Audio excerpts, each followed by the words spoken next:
na génération ɗi mo nde sakko inne ko arɗo ganen ɗo donc o irali peɗa makko moƴƴa mais puisque kanko e arno ɓen ɗimmo ɓe gollidi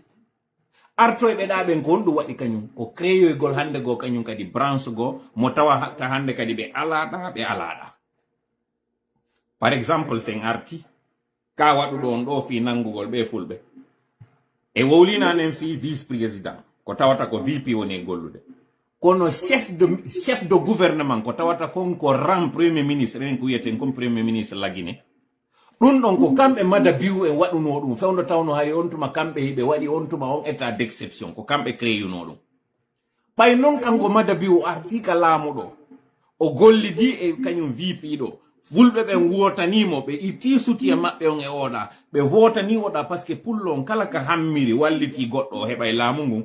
ɓe ari ɓe walliti oɗo o heɓi laamu ngun hande kadi VP wonani ɓe on pot de fleur ɗo yoɓe jour noon lobby fi on ɗon ɓe woni noon hande kadi ɓe abandonaliɗa ɓe ƴettaliɗa tigi tigi ɓe nangi waɗugol noon hande kadi kon ɓe nangi noon hande kadi waɗugol noon e kono mi ƴettirta terme on ɗon hara moninali yimɓe ɓen ɓe fuɗɗi noon waɗugol hande kadi terme hombo mi wata wolude ɗo fi o faamo moƴƴa par ce que si minni ɓe fuɗɗi waɗugol corruption haray mi exagéri ɓe fuɗɗi noon hande kadi waɗugol na kadi complot na mo complot on kañum kadi wawata nanodirde moƴƴa comme faala yewde ko wallitela moƴƴa j'essaie de chercher le mot exact mo ɓe woni e wadde on jeu mo ɓe woni e wadde on hande kadi bon je trouverai le mot après na pimpon kadi fes ɓe wonno wadde ko na kadi deal ɓe woni e waɗude en tout cas ɓe nangi waɗugol tabal e nder magasin ɓe fuɗɗi waɗugol na manigance kañum kadi ɓe fuɗɗi waɗude tabal e nder magasin e hoore ɗi laamuji ɗo hande kadi qu'est ce qu'ils ont fait nour naître la hawla wala quwwata catalyseur na kadi catalyseur connivence pasagol diwa na kadi pasagol diwa c'est na kadi hypocrisie kono modi ko terme on modi c'est pas grave mi hetto e terme on parce que mi fala employé de terme on tigi fiwota mi oño e maɓɓe ko ɓe waɗi kon en fait ɓe fuɗɗi waɗugol marchandage e hoore gouvernement ji ɗin hande kadi tawi ko on terme mi woni ɗaɓɓude j'avais le terme et je l'avais en anglais mais j'ai perdu le terme na kadi deal mais hande kadi ɓe nangino waɗugol c'est pas amadoué na ɗon kañum kadi na mamalako kañum kadi ɓe nangi waɗugol kono modi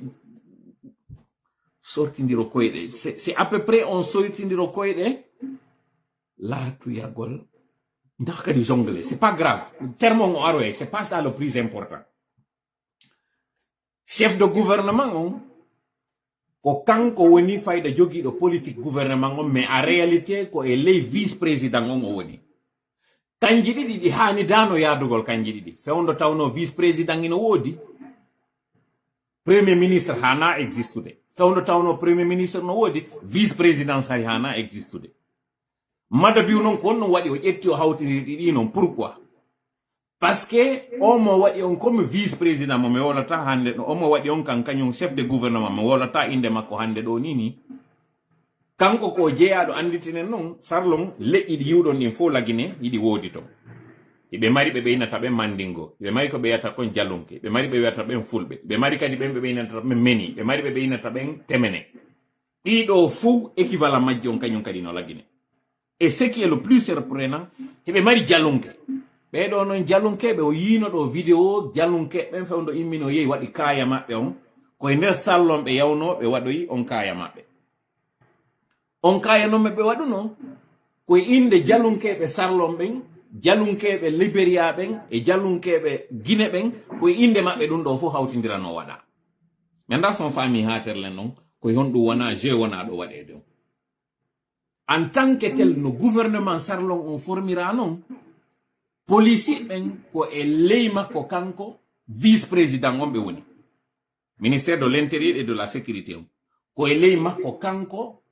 vice président on julde o woni joni noon kuusi o memminanoma e hoore makko kanko ɓe tawi ɗum ɗo wawata yaltoyde ɓe ndaari ɓe tawi na kanko wonata responsable ɓe wallini jonnon ko onnon ɓe waɗi ɗo ɓe humpodiri e autorité guinéen on ɓe waɗo wonɓe wadde on ku hoore makko ɓen ɗo raƴi ɓen ɓe wiyaɓe ko kuusi wona waɗede ɓe naɓa image waɗa ka wona wiyede ɓe accompagnama ɓe lumbinama frontiére guiné on ɓe raɗama lewne ɓen kañum kadi memmintini noon guere mo ɓe maraneno ɓen taw ɓe wiyaɓe ko janamɓe ɗon kadi noon ɓe suɓali dey maninka ɓe suɓali soso ɓe suɓali foresi ɓe suɓi fulɓe ɓen ɓe tawata ɓen hiɓe monaniɓe wiwgol woɓɓe ɓen ko onon woni sabu accitugol parti amen on APC fiyon yew hande kadi tawtoyon o parti ɗa alors que c'est pas vrai woɓɓe fulɓe no luttiti e nder APC on ton woɓɓe no wallitade on APC ton eno wonir noon kañum kadi parti wiyete NDA National Democratic Alliance retene noon nde inde ɗo ha gasa par ce que ko nden mi sakkitorta yewtere nden terle no ko ka wonɗo très complexe hande mo mi jonnata inde e muɗum mi jonna en tu woni grande ligne ɗin yo yiw kon ɗum fokkintina e hoore makko kanko VP andon ɗo noon o réussite o kulujamo fulɓe ɓen heɓi ɗo sallon fermugol ɗi magasin ji ko foroji banana tati woni ko hawtodira forowol banana aranol ngol raɗagol ɓe innaɓe ɗo ko lewnede andinen ɗon noon libérien ɓe raɗano lewnoɓe raɗano ganayon ɓe raɗano e ɗum ɗon e woɓɓe goɓe tawata e naɗi leƴƴi ɗo fof ɓe waɗi ɓeɗo e otoje ɓe gonfli rammaɓɓe on ɓe yaltini ɓeɗo fof ɗum ɗo filma woɓɓe ɓen tippinoya tun immi kadi artiti nden ñande ɓe waloyano nden ñande e nder territoire lewne o kono kamɓe hari objectif maɓɓe woni aten réseaux sociaux ji ɗin e vidéo ji ɗin fof partage ɗum ɗo yiyama wondema salnon raɗike guine raɗike lewneɓe jonnon no mi wi'iri on noon ɓe fulɓe ɗo ko vague ji tati marɓe probléme on ko sakkitiɓe arde ɓen atiɓe arde ɓen e ɗin moɓɓen alano probléme ino cohabiti e lewneɓen ino teddina moƴƴa jonno yiwgol ɓeɗo ɗuuɗi hoore maɓɓe commerce on e kala ko innete affaire ji ko kamɓe andi ɓe mari looyaɓe hiɓe mari médecin ɓe hiɓe mari militaire ɓe mari ko ɗumannete kon fuu tawɓe ko kamɓe on hiɓe contrôle kañum kadi économie on mone on non joni hande kadi koye ɓeɗo ittete o mone mo mi lintiɗa wiwgol ngol ko hoɓɓe wiwgol ɓe heeɓi mbuuɗi wiwgol ngol ko ɓeɗo woni ko walliti ngul laamu hande go ittuɗo men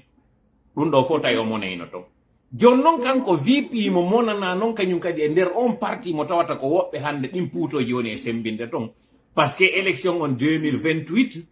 hino fewtimo kanko yo taw ko kanko wawata présentade o hen do laamu ngo ɓe faalaka noon ɗum ɗon donc CNRD noon profiti ɗo faire d'une pierre trois coups ɓe immini woɓɓe goo yo nangu ɓen guinéen ɓe fulɓe entre samedi et dimanche fiyo ɗum ɗo yo watte hoore makko kanko VP o monane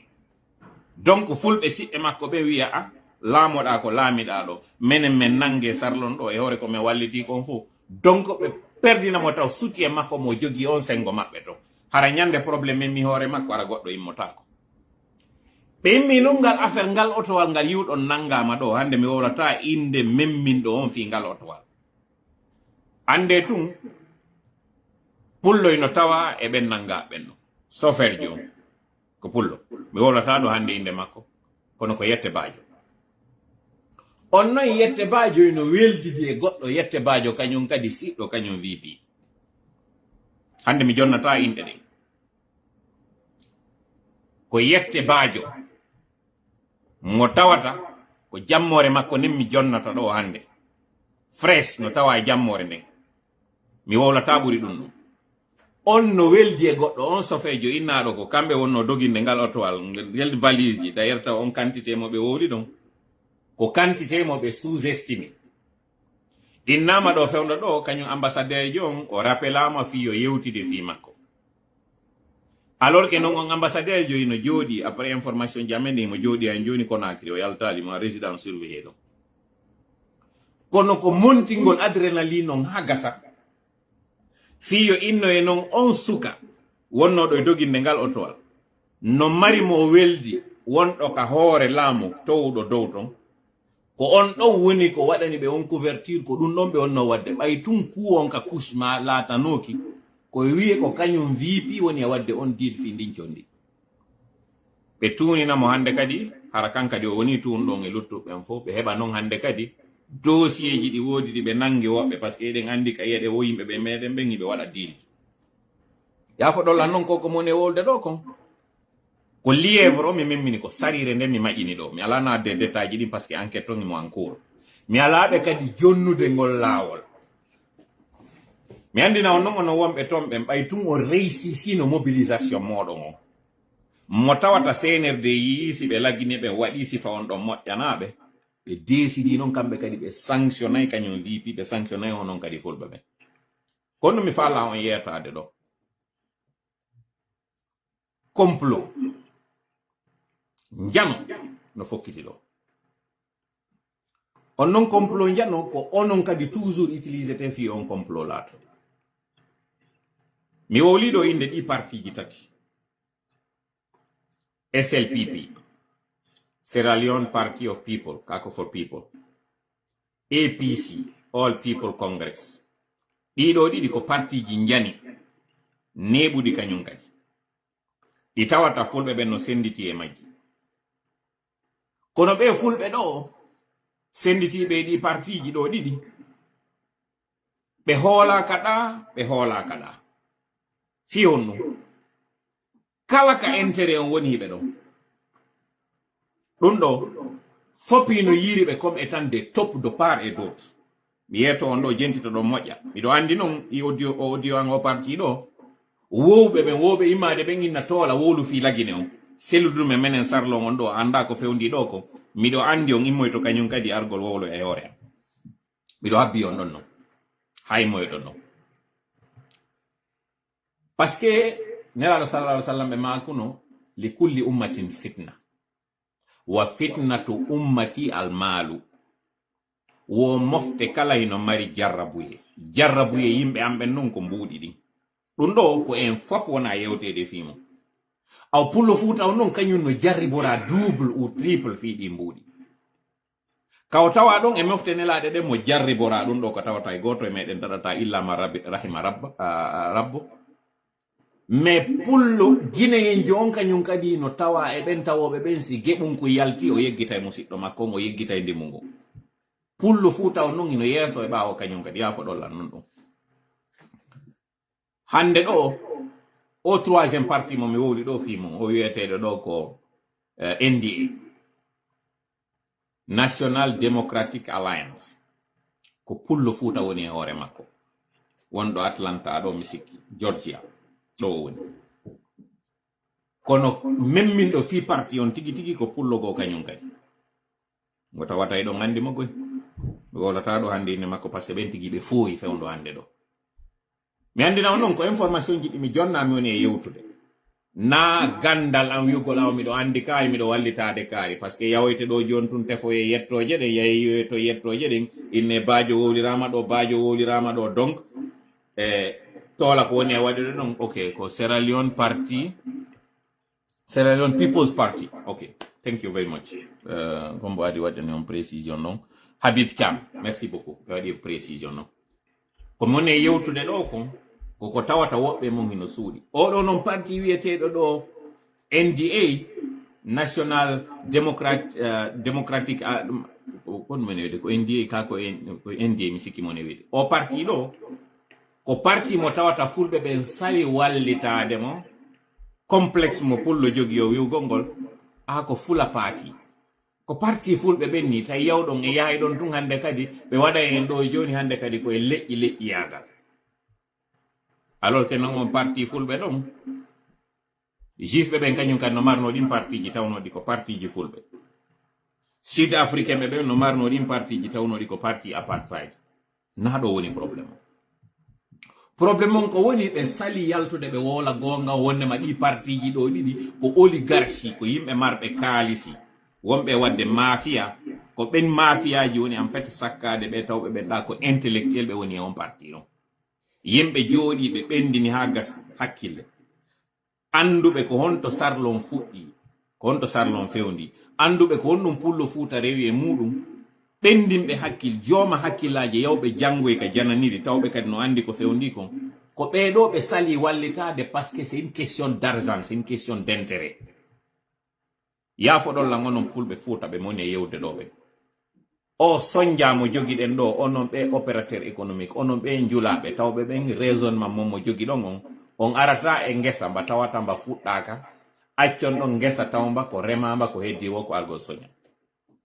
o calcul mo jogi ɗon ɗo ngu miijo ngo jogi ɗon ɗo yirgol ni alhaali ɗum ɗo sonjaye parce que ka salaji moɗon ko wiwgol kelle jokkata nawnuɗo acca jomba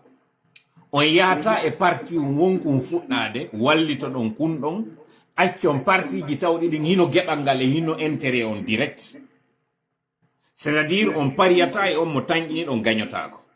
ko ɗum ɗo kadi waɗɗon e hoore IFDG ko ɗum ɗo kadi waɗɗon e hoore Alaji Sellu 2010 fewno Alaji Sellu heɓuno 40 et quelques pourcent ji ɗin après koɓe tricha fof on tuma fulɓe ɓen fof hari no yewtiri ɓawa Alaji Sellu par ce que ari ɓe renono IFDG feƴƴe hari ɓe renono si ɓe pariɗo ɓe hendoto par ce que ko réflexe opérateur économique njula jogi ɗon an joni mi yettike on noon minni on politique no seedi e njulayagal politique a ferato piyon je jeenayi fi hendagol piyore wotere ɗen piyon je jeenayi kadi ndeɗa bugoɗe a bugotoɗe ara ɗe hooli hoɗɗiɗe ɗo a perdayɗe woni few gera ha hendoɗa damuwal ngal sa hendike damu wonɗo e juuɓde o dam sa hendike on ren maire ɗon hande kadi on ren maire artirante luɗɗuɗɗin fof sa yi hande ɗo han joni opérateur économique ɓe hino préféri importugol maaro importa sukkar importa kala ko importete alors que gesele hino laggine ko angal heɓugol maɓɓe kin hakkil wiugol ngol min kadi mi fuɗɗoto goɗɗum mi jokka ɗum ɗo ha ɗum ɗo rawnoyo fiyon ɗum on sali wallitade o parti ko parce que ko koye geɓoy onon yewtirɗo mbawmo aw ko koye noon geɓoy ko koye kañum kadi nangirte ɗon no dowru ndu nangirte noon ka lekki domi lekki domi ɗin ko ñamete wona wallinede kono ko o ñamete ɗo noddata ndu dowru ndu ara ndu maɗɗo ko ɗum ɗo wonata sabu mayro yafo ɗollan noon no mi yewtiri noon ko pulal mi woni on e yewtude sabu ko fewti kon VP ka tawno ɗon ɓe réussi sali laggine hande kadi ɓe fondi ɓe tawyayo onon sarlon tawɓe ɓen hiɗon daɗi ɓe yaɓe hokkana on kañum kadi probléme ɗo komi wowliri noon ɗo hande kadi mi yetike on ka lagine on wota e maapo accite lagine ɗon ha ko woni e wadde kon waɗa acciten ɗon lagine kono mi faalaka onon sarlon yon perdu konko tawata se en naki no goɗɗo go perdiniri en noon lagine ko tawno sete en naki Ba Mamadou ko waɗi kon o fuɗɗi ko tawno ala ko tawno en perdino Gibi Boacar Biro Ba Mamadou fuɗɗi goɗɗo go noon kañum ari kanko non seulement ɗo yo conserve konko Ba Mamadou jogino ɗon o perdi ko Ba Mamadou jogino kon o wawali conservude mais o perdini en ko Ba Mamadou kañum jogino kon mi falaka noon yono kono forɓe sallo yo guiro a perdo noon ko pulal noon mi woni e yewtude mi yewtiri on noon kañum kadi hakkil no mi wiiri on noon mi arata mi wowla ɗo ko goɗɗo faala e nannude ko mi arata mi wowla ɗo ko mi andi kon hande miɗo wowlude dans 2 jours dans 2 semaines dans 2 mois dans 2 ans ngara so yiltitoy ko wiye ko ɗum ɗo toola wowluno fimuno ko ɗum ɗo toola hajino en ko ɗum ɗo toola pooɗuno hakkille meɗen ndin e mum ko ɗum yoni e yewtude ɗo son jooɗike ɗo on tewtike ɓe iwɓe ɗo 2010 lagine e 2011 yehi tawtoyi on ton kombinji ɗi ɓe wowi waɗde ɗin no lagine corruption maɓɓe mo ɓe wonduno on ton manigance ji maɓɓe ɗi ɓe wonduno ton e mum ɓe yehi ɓe naadiɗi ton ɓe sendi on ɓe waɗi complexe ka hoore moɗon wondema si on wallitike parti pullo haray on jaasini hoore moɗon on jaɓali dartagol en tant que pullo no baylo bari en dartorino noon en tant que pullo on perday ko jogino ɗon kon wonon hande kadi hinaɗa mi fillito yewtere nde waɗugol ka hoore moɗon wondema ko APC yiwtirto mbawo muɗum ko SLPP yiwtirto mbawo muɗum faminana on son tawtoyi NDA o yehi on tawtoyi parti fulɓe ma parti mo tawata ala avenir ko go'o taw e jaasingol on kujina on ka ko'e acciton konko nafayno on yahon e konko tawata nafata o seede on hande ɗo e hoore ko wallita ɗon kon fo SLPP kanko président Madabi o udditali hunduko makko kon o accini koko woni e waɗude ɗo e hoore makko kanko VP pire e yi déclaration waɗa ɗon ko wondema ɓe anda konɓe wonno nangude ɗum kon no tawirta goɗɗo yaltay nanga ɓen fof ka nanga entre samedi dimanche e lendi ha wetango hande en hollaka jungo on wiya ɗon ko ɓeɗo waɗi ɗum pire gere won ɗon hakkunde makko VP e on premier ministre on han joni président on arali tranche wowli kañum madabi o wiya koko ne wadde ɗo modi acce jokkugol oɗo mo andile hay ɗeygu makko no tawti kañum VP no weldi e VP wonda e oɗa kañum mais puisque oɗa ko mandinkajo yafoɗolla yewtere ne mi wowlirane ɗon fiyo hande complot no waɗede fi kanko VP si hewtoyi 2028 ɗo hara no wodi kaw hinni ko ma gere teɗɗen fof o sakke par ce que ɓe gayni haaji moɗon ɓe yi on ɓe andi on nantodira ɓe yi on ɓe andi ko geɓoy ko liwtirɗo ɓawa muɗum ɓe yi ɓe andi ɗi puutoji moɗon hande ɗo ni on fokkitiri kañum kadi nokkugo donc mieux vaut séparé e moɗon fewdo ɗo ni ɗo e hewtoyde ɗum ko mi wowlirani on noon no mi yetori on ɗon ɗi information ji ɗi wuydo yiide miɗo jonna ɗo nini hay presse on taw woɓɓe go wonɓe sarlon e wonɓe lagine en daki ɗi information ji ɗi mon e wolde ɗo ni kono no woniri noon min humpitike ɗi Mamed 5 min andi kadi réunion ji ɗi sécoutrois ɓe waɗi ɗi konno ɓe woni e warde fi loƴugol mo kanko VP waddidira on kañum kadi wonon korum am beɗum am par ce que ɗon senditi entre APC et SLPP alors que ɗon jogi parti mo tawata ɗo wawno arde sembina kono on jaɓata fes mbuɗi moɗon ɗi yaha nafa ka hani ton on daɓali guine ɗi nafa o yawde kañum kadi sarlon korompon ɗon kañum kadi perdi non kañum kadi fulɓe sarlon ɓen doole maɓɓe de wota Allah wawno on ɗum konko fokkintin ɗon ɗon fewno no mi onno wolde ɗo minna ko pode fleur kanko VP yimɓe ɓen sikkuno ko contre makko pim ko ɓe woni e waɗirde ɗo ni hande ko ɓe woni e wiide wondema si goɗɗum waɗay lagine ko sarlon ɓuri ɓatade e ke kanko VP wo o financi puutoru ndun ko ɗum woni alaji sellu wo fi yo yimɓe iwrir ton ala alors que noon ko ay laspere ala ka memminirede sengo ɗo ɗum ɗo fof non ko kanko VP hulana sabu IFDG sabu alaji sellu sabu moɗon onon ɓe lagine ɓe sina ɗum fulɓe laginar no ɓuttini golleji maɓɓe no yaade ɓe teddina golle maɓɓe no yaade no haniri kono sabu foofere iwɓe lagine ɓen e foofere mi wolay ɗum ɗo tun joni ɓe na yenni noddu ñaariru ndun inde mayro noddu barriére ndun kadi inde mayro hay si a fawanaydu ɗon oɗo ko minu oɗo ko pipu oɗo ko fido oɗo ko tupas oɗo ko ɗuma kono iwata ñaari ko ñaari bare ko bare dammol ko dammol nagge ko nagge si ɗum ɗo metti on yaafe kono ko gonga umyoni on e yettade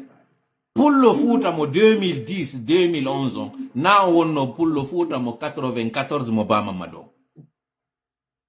on pullo fuuta mo bamamadou ɗon ko nanditi e mo wo ko pullo kañum ɗuma wonno sarlon mo baylo bari on hande ɗo noon ɓe fulɓe 2010 ɓen doguɓe ɓen fusaɗi ɓen tawɓe ɓen ko mbuɗɗin hikki yeeso ɓe yewtiri ɓawo ko ɓe ɗo woni yaade jiiɓanoya noon kañum kadi fulɓe sarlon ɓen kaɓe mari teddungal ɓe perda kamɓe ka teddungal maɓɓe hande kadi noon haray konto heddorde na Sénégal na Guinée Bissau na Libéria na la Guinée na sarlon kañum kadi hande kadi haray konto heddi yetela par ce que miɗo wolde ɗo ko moni e wolde kon fof han joni koye fitilité o yono wonɗo ko artiste yo ɗo waɗi ɗum ɗo ko ɗo hokkama ngal yalte e on sama kala mi lannitora yewtere nde gonɗum par ce que mi wawata yaade sujet ji ɗin ɗo fof en lannitoy to janggo Donald Trump janggo ƴettay jullere no wowlede ɗo noon inne Gibi janggo TikTok daroto few ko ɗum maapini woɓɓe na de wiwgol ngol transition lannino Gibi 31 décembre na ɗum ko maapini ɓe kaɓe arata ɗon ɓe ama ɓe hucca ɓe fewta ɓe weeɓito ɗum ɗon hino kupude ko ɗum ɗon maapini ɓe na radio hino kupa journaliste ɓe no ɓa en chômage journaliste jono naɓa kaso leader politique jono soka leader politique jono yalti na ɓeɗo ɓe woni e wolde film ko wondema ka ɓe woni e arde ɓe waɗa payagu ɓe fija ɗum ɗo no maapini ɓe janggo aw mi yetoma ɗo ko hanuma maapinde si ko woni kon lagine maapinalima Donald Trump o annonci à partir du mardi o waɗay arrestation wonɗo massive o nangay kala ɓe ɓe ala kaydi o fuɗɗoto ɗum mardi ɓe joƴƴinaymo woni ka jollere lendi o jonni déjà consigne Gibi e mardi wondema yo ɓe yaltu ɓe nanga kala on mo ala kaydi ɗum ɗo no hannoma mapinde harana ka wiyata ɗo dimanche hande kikiɗe ɗo ino wetude janggo ɗuma on no TikTok gollata États-Unis ɗum hanunoma mapinde an wonɗo États-Unis omi woni e fewde mi yewta na wonɗo on dallo reste du monde ko an wonɗo États-Unis omi woni e yetade ɗo ya heɓu goɗɗum ko mapinma yeggita fiɗum ɗon ko honto noon ɓe woni e fuɗɗorde kaka jama on hanuno yaade fattoyo toon suuɗo ko ɗon ɓe woni e fuɗɗorde ville sanctuaire ji ɗi ɗin non ville sanctuaire ji New York ko ville sanctuaire tawa ɗon e nder état de New York mo tawata capital mu on ko Albany ɓe yaha e ville de New York ɗon nden saare nde tawata goɗɗo si ari fattike ɗon o duwaka memede kamɓe ko ɗon noon ɓe woni e fuɗɗorde Chicago nden saare nde anduɗon nde tawata ɗon kañum kadi ko ville sanctuaire nden saare nde tawata kanko Obama ko ɗon o fokkintinir affaire politique makko ko nden ɗon kadi ɓe woni e yaade ɓe fuɗɗora ka annonce maɓɓe noon ko ɓe inni ko Chicago ɓe fuɗɗorta ɓe clignotiri ɗon fi an wonɗo New York on ɗo ya weddito e mardi ya jokka haajuji ma e nder ɗi sheltaji jonnon information on ko honto woni men gaynali heɓude ko laaɓi kon few woɓɓe inni arɓe ɓe ganin ɗo ɓay tum ɓe waɗali taw keesi maɓɓe ɗin ɓe arali ɓe daroyi yeeso juge on ɓen ɗon on tawaka ko ɓe tawnoɓe ɓen ɓe waɗino recours ji maɓɓe ɗin fof haalanni hande kadi montor maɓɓe darnama innama men jonnatama kono min raɗotakoma ko ɓe ɗo ɓe woni e fuɗɗorde ko ɗum men humpiti wondema ko ɓe ɓe adorta wondema an oɗa arɗon ganin ɗo wota hulu kono jonnuɗo men information on kañum kadi inni yeyete musidɓe moɗon ɓen ŋuuray ŋatata wota jaɓu fesɓatade ndun ɗon par ce que ndu signanalima kaydi ndu innuma ndu ŋuuray tun ndu ŋatatama pullo fuuta wi kadi naati mimi naati memali ndikkasi naatali ɓe inni heyi hay ɓe arɓe ɓen ganin ɗo ɓay tun ɓe signino kaydiri wondema hi mi naati mi violi saria o no mi naatiri noon nano wowira naatirede no goɗɗo naatida e visa ha gasa on visa expira o jooɗito ka leydi o lando kaydi ma goɗɗo naatira passeport muɗum ko tawata e meɗen andi fi mum no duwira noon en bonne et due forme o changeoya ɓeɗo kañum ko alien ɓe ko naatirɓe ka saria on haniraka naatirede donc sabu ɗum ɗon hiɓe waɗi ɓe o même pied d'égalité ɓeeɗa seede on ɓe signuno kamɓe tigi ka kaydiri wondema miɗo bonni mi naatiri leydi ndin no hanira donc mi jonni on plein pouvoir yo waɗan ko saria on wi kon e hoore am ɗum ɗo ɓe yeetime kono noon mi wonma e wowlirande ɗum ɗo si anno mapinma e lendi ko tawata kon d'ailleurs TikTok aretata dimanche hande janngo kiikiiɗe ɗo lendi kañum kadi a wawa accéder ko ɓe inni ɓe jonniɓe yo ɓe régularise o waren kanko tigi Trump no wawi wiyoyde o ari o inna ɗo bon joni gasi mi accitiɓe ɗon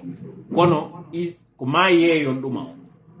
ko ɗo no andoton combien de fois ɗi réseaux sociaux ji ko nokkure nde tawata ɓe récupére de données ji meɗen ɗin kala information ma ko wonɗa e wolde kon ɓe wawi accédude e téléphone maɗa on ɓe wawi active de caméra on ɓe yiya ko wonɗa ɗon ɓe wawma géolocalise ude données ji maɗa ɗin fof kañum kadi site yiɗi yata e muɗum ɗin centre d' intérêt ji ma ɗin ko añuɗa kon fof ɗiɗo fof data muɗum on base de données muɗum on fof ɓe wawi hendade so yi noon TikTok mapiniɓe ko par ce que TikTok ɓe famutiraɗe patron jo TikTok on na TikTok o woni probléme maɓɓe on goy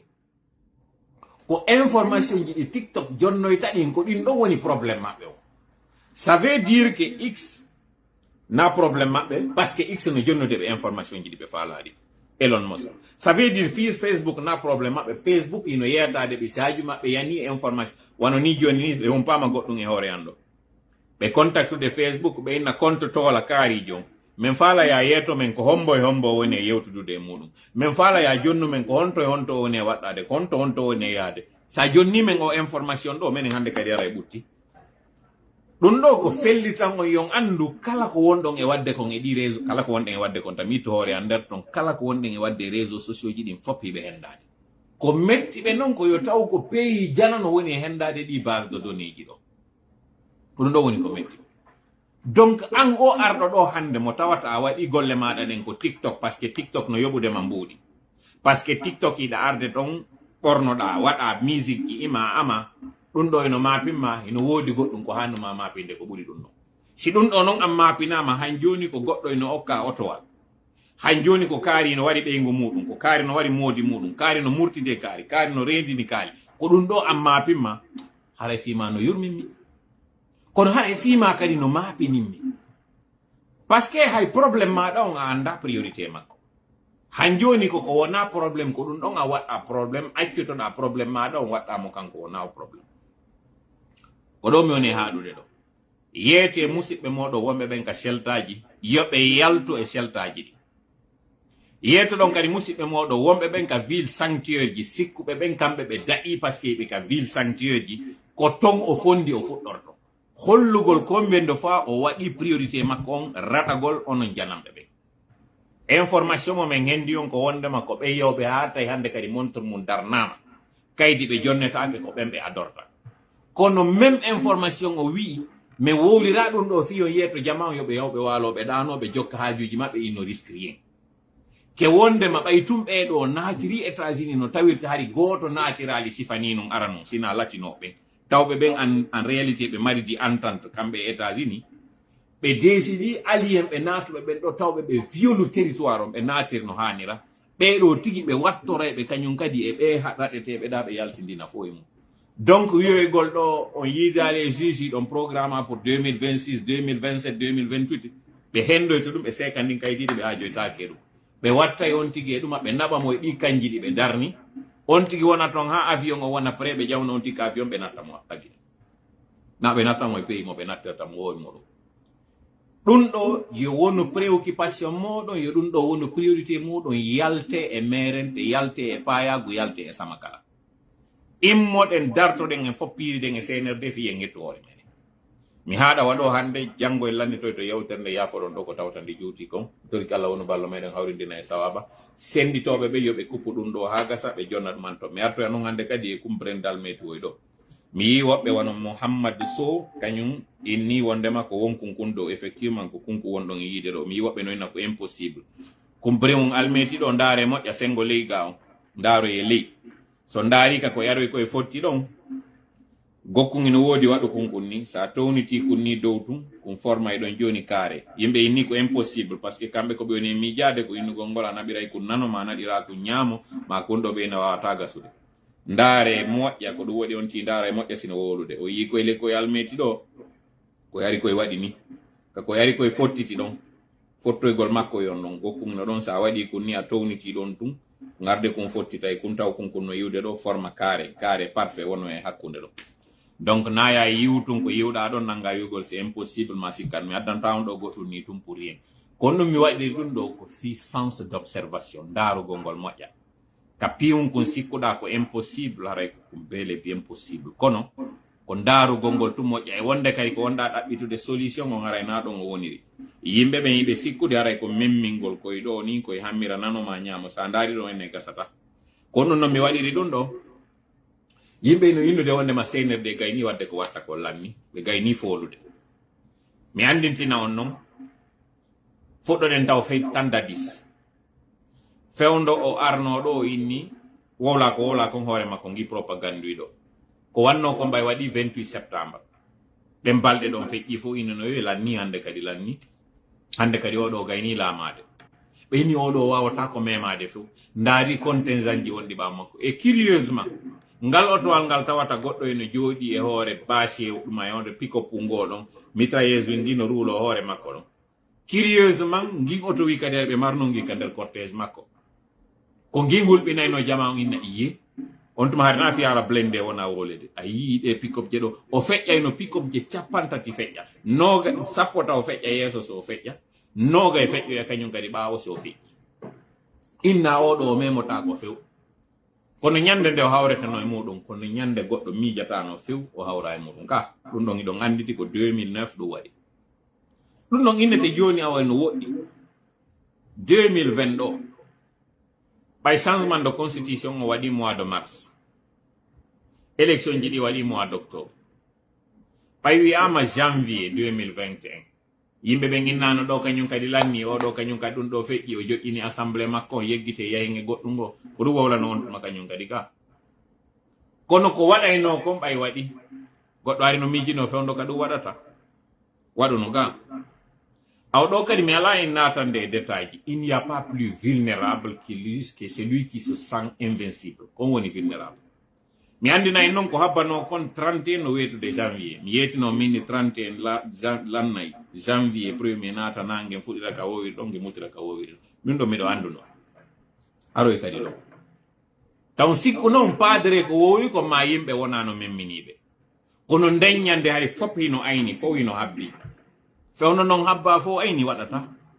par ce que fof no habbi fof no ayni yimɓe ndeññande miɗo andi wodu no ndeññande ɓe ɗananoki natugol 1er janvier o tawi ɗum hino wawi wañu ñande innano 31 décembre 99 no natude 1er janvier l'an 2000 miɗo anditi ɗum ko waɗuno ko jeudi ko vendredi no natude samedi miɗo anditi ɗum ndeññande hay meɗen iwi luumo marela gon ko juma ngu waɗata hay meɗen iwi men sardi nayi marela meɗen arde naata Conakry min ari men naati Conakry 31 o waɗi ndeññande 1er janvier naati way wasi fus waɗa par ce que ɓeyni no wo ko ndeññande aduna o lannata ɓeyni lande min ko ndeññande aduna o lannata kono noon kadi yimɓe o 31 décembre 2024 ɗo natugol 1er janvier 2025 kono yimɓe ɓen kadi ma porno wonɓe wadde ko watta ko na feetu kadi iɓe andi ndeññande o yiita o déjà message radio waɗanoɗo yetagol sooriɓen fof yoɓe yawɓe internet yoɓe natuka nder kasenni ɓe feeta kamɓe kadi ɓe memmintano goɗɗum mi natata noon e détail ko moni e wowlirande ɗum ɗo ko sikkuɓe ɓen wala waabilire nden feƴƴi sikkuɓe ɓen lanni sikkuɓe ɓen awa senerde gayni folude sikkuɓe onon ɓe ɓerɗe muɗum ɗe weeli warude ono miwone yewtude na jonnugol on espoir kono ko fiyon andu konko sikkuɗon ɗon senerde ɓe gayni yultude ɓe sikkuɗon ɓe gayni wadde ko ɓe waɗata kon ɓe gaynali et yiɗo maître Mohamed Traoré démissionni kañum il a fait un acte très salutaire et yi kañum kadi ɓatakuru ndu force vive on windani représentant ɓe maɓɓe ɓe on lettre duwano ka windanede ɓe haye kamɓe tigi ɓe duwano de leur propre chef démissionnude e kala ko inete institution jiɗi kono ko wari kon no ñoƴƴi onon population on no woodi ko hano ɗo waɗugol dañande mi yeetike en fi sukaɓe ɓen ka axe mi yeetike en tampere maɓɓe nde ɓe mari nden ko jelo manifesti wallugol ɓe hande ɗo parti UFDG on parti UFR on parti RPG on hiɗon andi fewnɗo cadre ɓe maɓɓe ko honno woni e ñamirde ɗo na responsable ɓe dow ɓe mi woni e wolde fimum wano Sellu Sidia e Alpha na ɓe mi woni e wolde fimum cadre ɓe ɓen tawɓe ɓen hande woɓɓe hino ɗaɓɓitirede wa digije fi nangegol soke hiɗon andi ɓe ko honno woni e ñamirde hiɗon andi ɓe kono woni yoɓirde loyeji mum hiɗon andi ɓe hande ɗo e carburant otoje maɓɓe kono ɓe woni ɗuma ko hondetuma wayro ɗum waɗude levée de fonds pour les partis ko hondetuma wawi ɗon wadde cotisation ko hondetuma wawi ɗon sodde carte de membre ƴeetelam ɗum hande ɗo ɗi parti ji ko ɗin ɗi tawata woɓɓe ino landade kaydi à l'étranger si inni sodugol carte de membre ji fiyo wi e hiɓe tawa e parti ka hande ɗo ko ɗum woɓɓe wuuri e mum si ɗum ɗo ala no haray no ɓe maayi no mokkeege ko ɗum waɗan ɗon ɓe on wallitike ɓen ko kayno toon ko jooɗagol ɗo partage kaari no okka otowal kaari no okka suudu kaari no sokka kaari no waɗa ɗo kaari no ami kaari no wirti ko ɗum ɗo wonɗon e wolde allons dans l'essentiel on essentiel ngo cippiro ngo gasata en ittanali ngo sadaka tanke on wallitaki ɗi partiji ittuɗo mbuuɗi moɗum ɗum jonnuɗon ɓen tawoɓe ko handuɓe e jonnede ko billayi en heɓata ko faalaɗen ko hiɗon faala biti on faala njuuri on suusata ndompe ɗen on suusata ñaaki ɗin kon no heɓirten ndin njuuri mi landike on hiɗon landi yo cabbi ƴette hiɗon landi yo doole heɓe hiɗon landi yo senerde raɗe senerde ko jogii ɗo kon fof ko moyen hiɗen ɓuri ɓe marde moyen kono puisque enen en décidi ko en ƴettu juuɗe meɗen watten ka reedu jawle meɗen ɗen waɗen kankira jooɗoɗen e hoore muɗum utiliser ɗen jawle fi jamfondirgol hoore meɗen pongodiren liɓidiren en heɓata ko faalaɗen ko ñande déciduɗen wo en gayniday e ɓe tawɓe ɓen c'est de top parmi nous en réglay taw hakkundeji meɗen e maɓɓe en financé hanuɓe ɓen harayno en gaynidino e seynirde kono tankeɗen wi waɗaɗo e meɗen suppu o ko wayway koye yaltuɗen balɗe ɗon ooloɗen wowlen waɗen ko waɗete kon fof ɗen balɗe ɗo wawa susu waɗa ɓe nangay en no ɓe nangiri ɗo luttuɓe fof ɓe naada ɓe kaso fewɗo hande guine on fof koye kaso woni mi haaɗa waɗo e lannitoto janggo yanterde inchallah jaɓi tori kala woni balla meɗen hawride en sawaba allahuma amin allahuma salli ala sayyidina Muhammad wa sallim assalamu aleykum wa rahmatullahi wa barakatuh ciao